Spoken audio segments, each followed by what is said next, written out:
Hello, product people. Welcome to the Product for Product podcast, hosted by Matt Green, data advocate and product manager, and Masha Mikanovsky, product leader and author.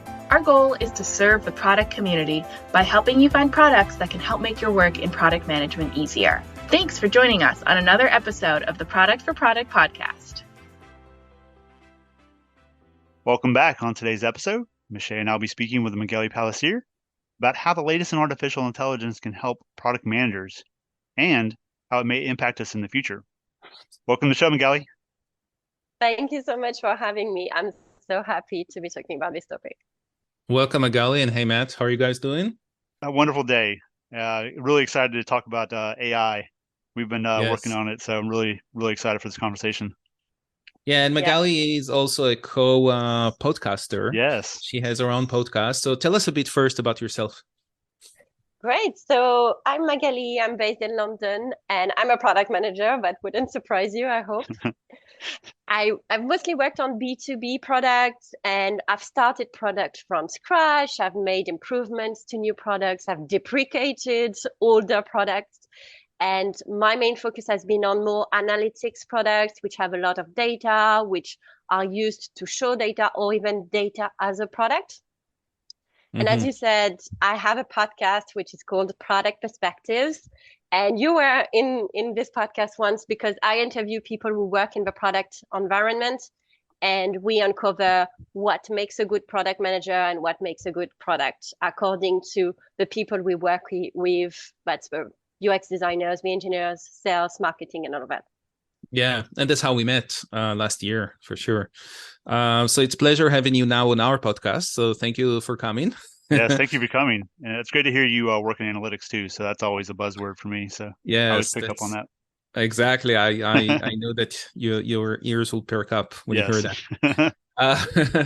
And you when you reached out to us with a suggestion for this episode, you were talking about AI and you were excited about how AI can help product managers.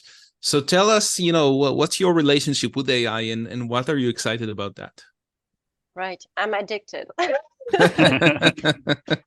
So I just got into it. When ChatGPT was launched, I thought, oh, I should try it. And I didn't really get into it because I thought it would be complicated. And then one Saturday morning, actually, I thought, okay, no, right, let's do it. I'm a product manager. I should be aware of the latest technology. And I saw it was super easy to get started. And then I run some queries and I thought, oh, wow, this is game changing. And I saw the opportunity immediately for my job because, as you know, as product managers, we have a lot on our plate. So a little help is always welcome. And that's why I'm so passionate about it now. So give us some examples. What did you see when you were testing it that seems like a good potential for product managers to help us in our job? Right, there's many use cases and I can't even name them all, but let me get a few ones. Competitive analysis. Let me ask you first, when was the last time you did a competitor review? Oh my God, I'm doing them now all the time because my new job, I'm working with multiple clients and I'm also creating some case studies for our clients. But it's a lot of work. It is. Exactly. And it's quite manual and it's always changing because there's new competitors all the time. So it's a lot of work. What I find is that most product managers don't have time to do this. So they will do it once a quarter, if you're lucky, or once every 6 months, or even once a year. So AI tools that can help analyze competitors' product, the pricing, getting their marketing strategy, and also more on the general landscape of a product, trying to understand the trend and what people are searching for. All of that is very useful because that's something that doesn't replace me, but it's not fun to have to do a lot of research and it doesn't really add a lot of value unless you get the final result. It's the final result that really matters, not the process of doing the research itself. So that's a good example of competitive analysis, which could be simplified using AI. So is it the research that give you the information, or is it also more of like comparing between different companies, different features, different strength and weaknesses, etc. Yeah, exactly. Just doing that, gathering all that information in one single place and not having to do the research myself. There's a tool which I tested, which is called Meltwater, and basically it does social media listening and all media monitoring. And what it gives you is the trends that are in the market. So in that case, not especially about competitors, but more the trends, like what are people interested in? What are they talking about? Guess what? They're talking about ChatGPT right now. Mm-hmm. But seeing all those trends early on and without having to do all the difficult work. Yeah, that's great. And that tool, what is it called again? Meltwater? Meltwater, yeah. Meltwater. And that also is an AI tool? Yeah, it is AI driven, because what you notice is that we talk about ChatGPT, and let me say it now, I go back to ChatGPT most of the time. Why? Because there's lots of tools built on top of ChatGPT, but they're quite new. I don't know if in 1 year's time they're still going to be here. And most of the time, they also operate a bit like a black box. Whereas if I use ChatGPT directly, I know exactly which query I write, and I know exactly which type of result I'm going to get. You've got the tools which have been built on ChatGPT, and that's good. You've got ChatGPT itself. But I think more and more what we're going to see as well is those AI capabilities built into the tools we already use, because no product manager wants to have to go to 20 different tools to use the 20 different AI functionalities. Yeah. It's interesting. In preparation for this episode, Matt and I did a bit of an exercise, which I posted about LinkedIn. We asked the same question to ChatGPT. The question was something about when my software is ready, what do I have to do to go to market? Right? Something like that. Yep. And then we did it exactly at the same time. He was sitting in his home in Atlanta. I was sitting in my home in Toronto. And we got different answers. And it was interesting. I asked ChatGPT a few other questions before that were related to SaaS product. So ChatGPT was referring to a SaaS software, where for Matt it was just any software. But then when we were looking at the answers, and I put it on LinkedIn, the 2 screenshots, there were actually the answers Matt got were much more relevant to go to market than the answers I got. I got answers that were even before I even started developing the product, I need to look for, where we were just looking at go to market once the software is developed. And then one answer that it gave both of us, I think, was to make sure my user experience is easy, because it will make it easier for the users to use the software. But when the software is ready and I go to market, it's a bit too late. No, it's never too late, because I can always iterate on it, right? But we found it also a bit irrelevant. So that was our experience. What was your experience when you used ChatGPT for questions? So I totally understand what you say. The first thing is that I found ChatGPT sometimes to be a bit too high level, very generalist, and that doesn't answer the exact question I've got, because it's an answer that anyone could get about any product. So what I find is that you have to give a query that is as detailed as possible. So describe your product, describe what you say in that case by go-to-market, because I think even though you can ask ChatGPT what go-to-market is, but it can be interpreted in different ways, and that's probably what you got. But the more important, and what I find very useful with ChatGPT, is that it remembers your previous query, and that's what you experienced. So if it doesn't give quite the right answer, you can even ask ChatGPT to say, okay, well, actually, deep dive into this. And that's what I do sometimes in a very conversational way. I say, okay, that's not quite right. Can you? Keep and I'm not actually chatting with the AI. Oh, I see. Yeah. We were like judging it right away. Yeah. You got to be right the first time.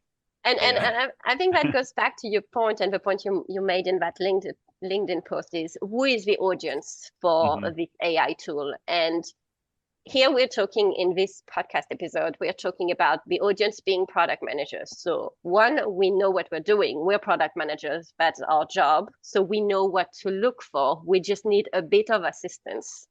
And That's the interesting point that you bring in over there, because what I'm worried about these tools is people that don't know and they try to learn from that. And it's harder for them. Let's say a new product manager, and he's like, okay, ChatGPT is going to teach me all of this stuff. And they don't have that background information or knowledge to know, okay, this is right, this is wrong, etc. How do they judge? How can they trust the AI to give them the right answers? Yeah, so there's lots of answers to that. The first one, it's not specific to AI. I can give you an example. I'm a product manager in the data space, so my data is the product. The data is the product, and you can give data to people. You can't even phantom what they're going to do with that data. They're going to use it in the wrong way, if I may say, and they end up with results. If you torture your data a lot, you can end up with whatever results. So first of all, it is not specific to AI tools. But it is true that AI tools, and especially when it's conversational like ChatGPT, make it more likely that you're going to have users without that knowledge who are going to make that mistake. So yes, we may see this type of thing more often. The OpenAI also has confidence scoring, so not that somebody would automatically go to that. Which is the core of every AI product. Yeah. But when you make it simpler to user and you don't show this, like in ChatGPT, then again, with all the disclaimers that are put in, that it's beta and it's a test, and when they want to get feedback, it's still I'm start kind of worrying. I don't know if I should say it, but it's almost like, to me, like a religion. Where you have to trust the person that tells you this is what it is, and then you have to believe them. And I'm like, okay, how much can I actually put my faith in it? Yeah. Right. Let me give two answers to that. The first one is, I don't think this is an AI problem. I think this is a UX design problem. Same as when a user starts with a new product and they can't figure out what to do.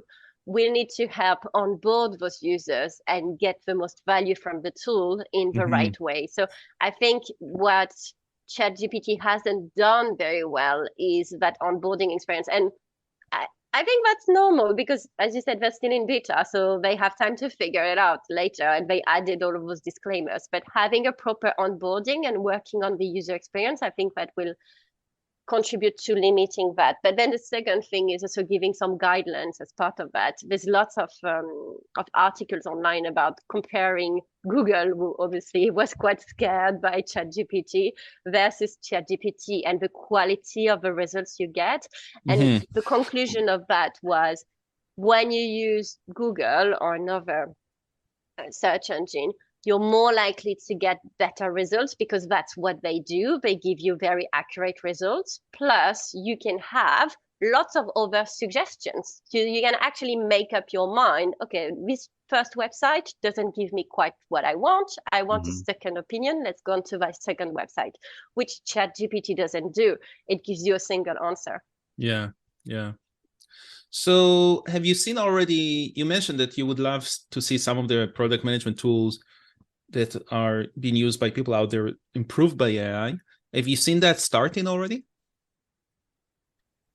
Well, in the product management tools, I think lots of them already use AI in the background, but I think I'm going to give you some other examples from even non-product management tools. I don't know if you use Grammarly, but Grammarly is that extension to help you write better emails. Well, we don't necessarily know it, but it has AI in the background. If you use Gmail, for example, it also has some AI built in the background. So I think the difference right now is we're thinking, oh, there's some AI tools. And that's why I'm saying the future is having AI built into the existing products. And that's already the case. So most of the time, product managers wouldn't even know they are using AI. But if I'm honest, I'm not sure that Product Plan and Heap and Amplitude and Jira, I don't think they have AI built in. And if I have a prediction for this year, it is that by the end of 2023, most product managers should be using AI to do better their work in a way or in the other, either through using AI tools directly, like ChatGPT or some other ones, right, or by using AI functionalities that have now been released or are being worked on in the tools that PMs already exist. Yeah. Already use. So we've seen already, I've seen on Product Hunt, Deliver. We had them also on the podcast before. We had Niels, their CEO.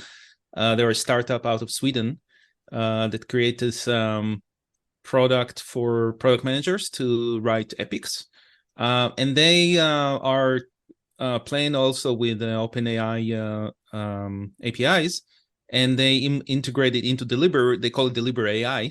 To ride on that wave.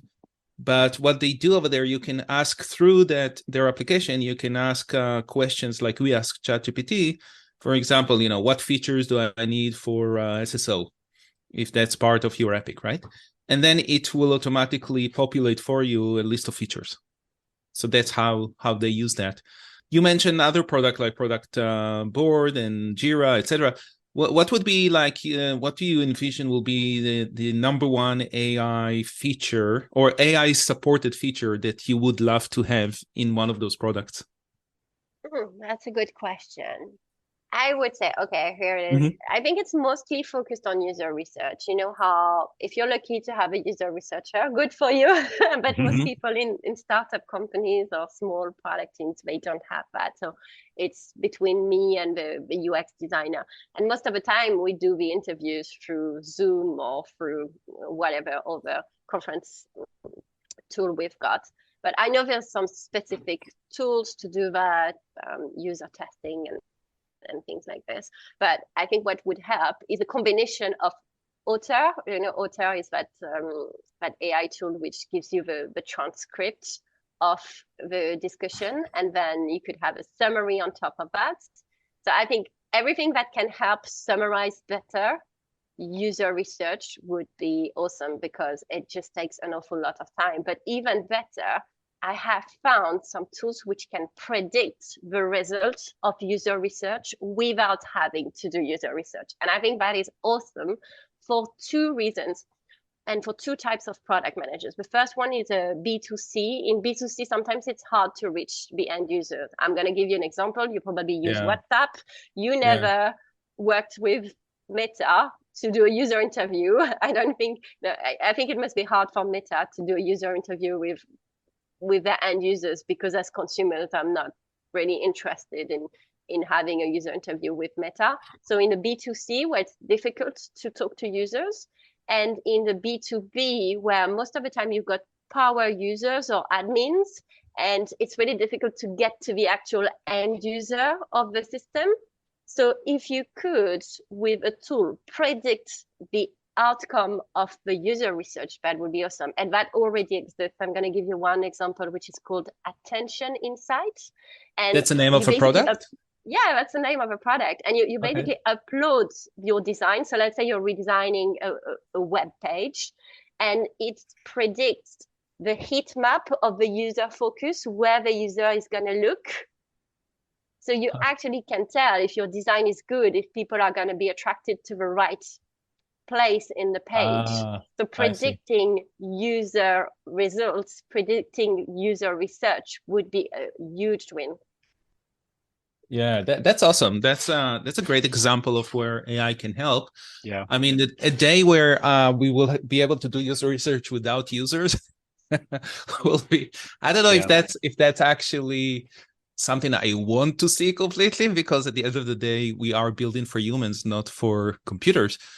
But who knows? Maybe at the end of the day, our users actually going to be computers, right? So yeah, I could see it really being a big element in the user experience, like to help augment the user within an application for an assistance. So if a person's setting up a Jira tickets, for example, just pulling something out, that AI can come in and help assist that and help predict what you need to fill out and predict kind of like that information for you to help augment the work you normally would do manually. It could predict what you're trying to put in there. So from a ChatGPT standpoint, that's cool. That's a great example. I never heard about that before, so I really excited to learn about that. if you want some of examples, one I did with my team, because what I would encourage people to do, and I hope they're going to be inspired by this episode, is just get started and try it and bring your team into that. Because basically, I did a workshop with my team where we all took 10 of our problems, and everybody had a different perspectives depending on if you're an engineer or a designer. And then, okay, let's try and solve those problems with some AI tools. And we actually got the trial versions of those. But in the end, we ended up finding that ChatGPT was the most versatile, because you can basically ask anything. It's free. Obviously, there's a premium version. And what we did was a pre-mortem. So we were about to think about the next feature in our roadmap. And I asked the team initially, what could go wrong with our release? And we got a few ideas, and 5 ideas, and they weren't super elaborate.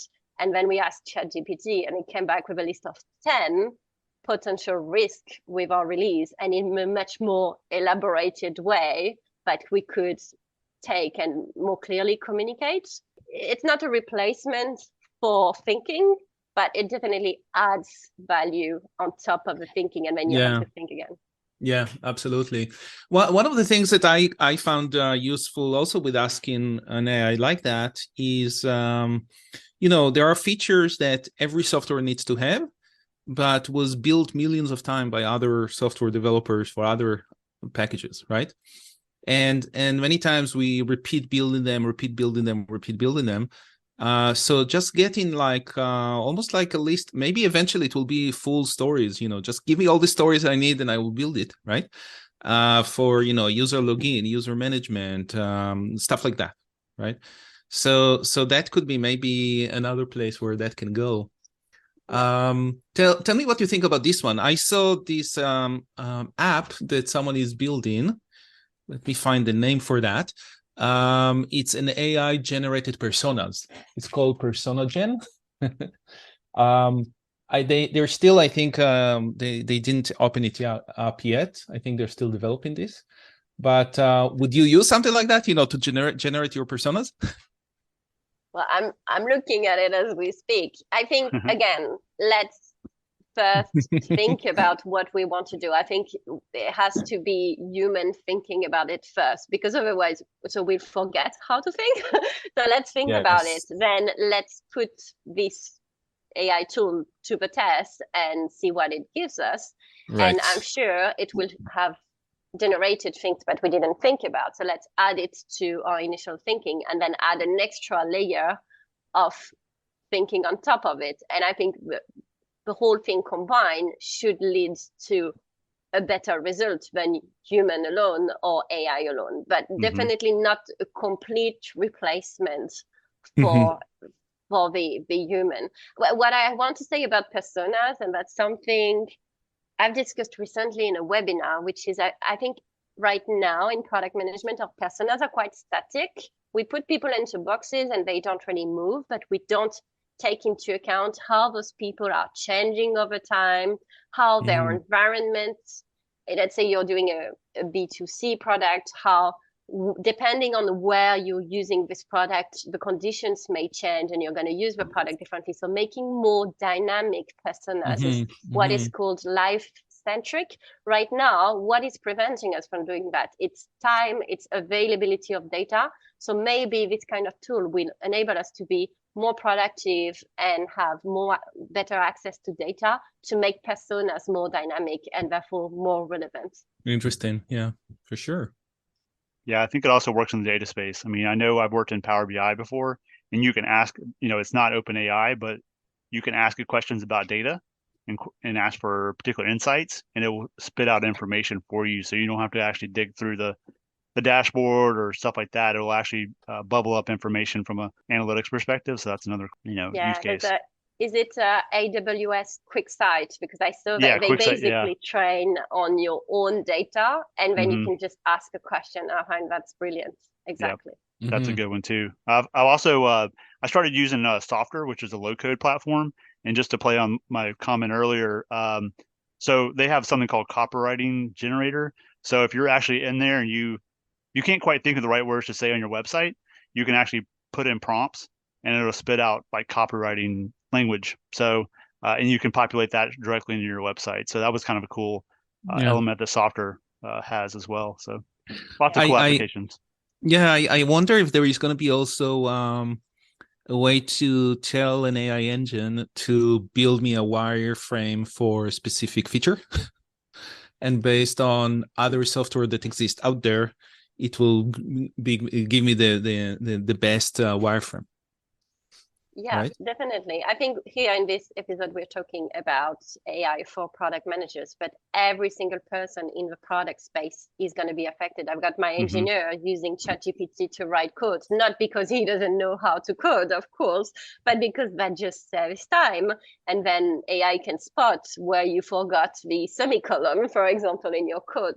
So it just makes everybody much more efficient. We're going to see that in design. There's an AI tool which I saw where you can just draw something and manually, you never draw a perfect circle, you never draw a perfect square, and it will turn it into those perfect shapes. And it will build your design like this. So that could be a great help, I think, for me when I try and design something and people are like, what are you doing? Does that look like a mobile app? I'm like, yes, it does. No, it doesn't. So that could help a lot. Yeah, absolutely. No, this is very interesting and intriguing discussion for sure. So my ultimate question would be, do you think AI can replace product managers? Well, I saw that post on LinkedIn, which was AI will not replace you, but a person who is using AI will replace you. Oh, I see. Okay, interesting. And so and that's the summary. do you think it will allow people with less knowledge or experience to be successful with what they're doing? As long as people are aware of the pros and cons, especially that we've discussed, especially if you work in a company, I just want to put that disclaimer out there. Don't start putting all your strategic plans in ChatGPT. Don't put any confidential information. Make sure it's in line with your IT policy and all of that. But that's one of the things to highlight. But the difference between a search engine and AI that we've discussed as well. As long as people are aware and that the AI tools make it easy for users to learn those drawbacks, I think it can help. No, it's not going to replace a proper training and proper hands-on practice. I can't tell my sister right now, okay, become a product manager just by using ChatGPT. It won't work. No, it's not the perfect solution.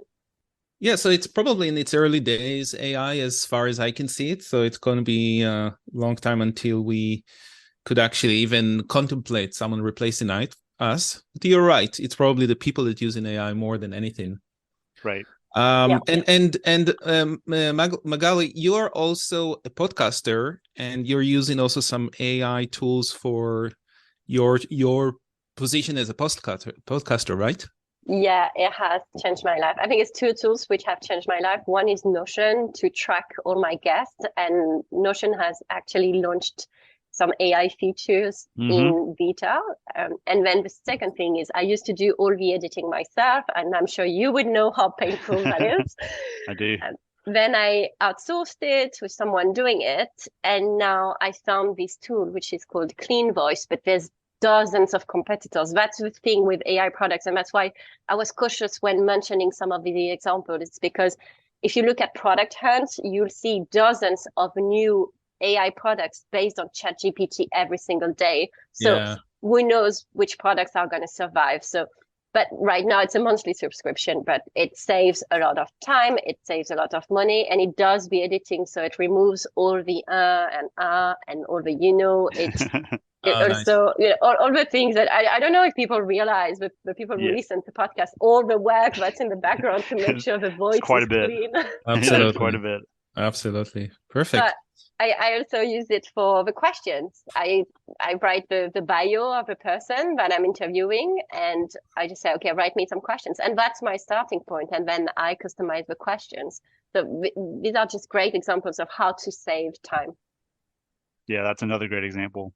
Magali, thank you so much for coming on the show. I think there's a couple of clear takeaways here.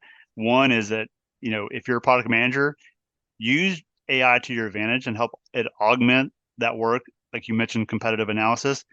allow it to help you with that, because, we all know that searching the web can take a long time. So see if you can leverage AI to do that, to help you along that journey. Also, I think it's also to point out, I think AI and then in SaaS solutions is going to really help elevate them in the long term. And I think if you're able to implement AI into your SaaS solution, it's really going to take off in the future and really could be a disruptor down the road. It's still too early to say this for sure, but I think that long term it'll prove out.